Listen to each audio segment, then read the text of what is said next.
Taijutsu is probably one of my favorite weapons in this game. If I'm not playing kunai, I'm going to be on this weapon. It's just so aggressive, it feels fun to play, like especially when you're going crazy and you're landing in ones and things. So I'm going to show you tips and tricks that you should be doing on this weapon before I get into the combos that you're going to be running for this weapon.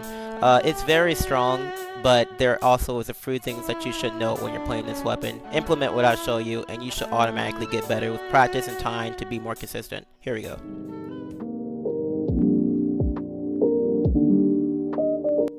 Now, as I say in almost every video, and I will continue to do so if I ever make another guide, on every weapon in this game, not just Taijutsu, literally every weapon, your goal wants to be to sub-bait. If you don't know what sub-baiting is, and you haven't watched anything prior to this, sub-baiting is attacking somebody with a skill or moves, maybe even them ones to try and bait their sub. When you bait their substitution jutsu, they will be on an 8-second cooldown. So if you do land an M1 or a combo from there, they will not be able to escape because they are on an 8-second cooldown, and it's the best way to get damage.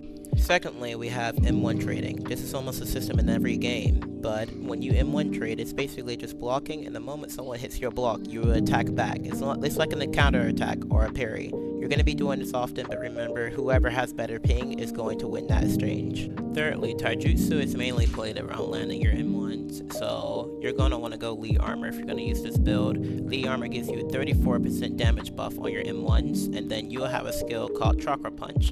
This skill gives you a 7% buff, so in total with Lee Armor and your Chakra infused into your M1s, you'll be doing 40% more damage with Taijutsu M1s. Now for skills, we have Leaf Whirlwind. Leaf Whirlwind is a lot like Kunai Spin, as in the fact that it has Hyper Armor.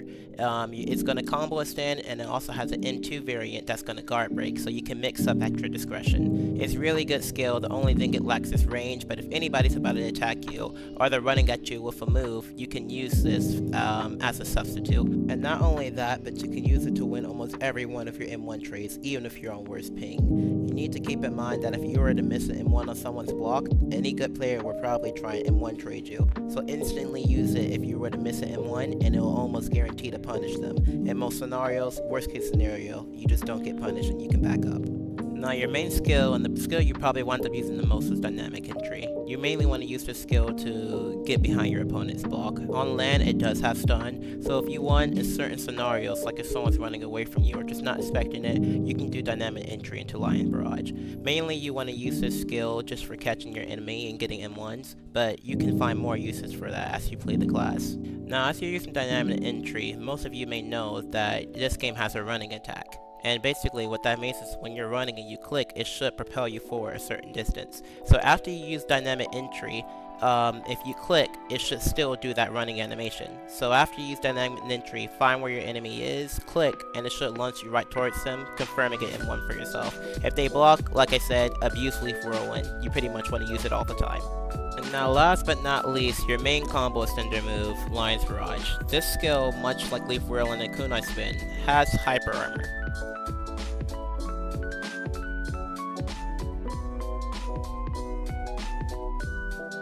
Really want to use Lion Barrage outside of a combo, like let's say you M1, do a few M1s into Lion's Barrage, or you Dynamic Entry into Lion's Barrage. Only time you want to use it outside of a combo is if you're getting aggroed. Let's say someone's blinding running to you, or they're not paying attention about to use the skill. You might find places to where you can use it, and that is completely fine. But for the most part, you want to use it inside of combos, or when you're trying to avoid people. Because as you know, the M2 knocks back, the M2 variant of it knocks back, and you can use that to play void. Or run away. If someone's chasing you, just use the M2 and it'll knock them back. That's another good use for it. And with all this being said, now you guys can get into the combos that you want to do, and what you should generally aim to be doing when you're playing this weapon.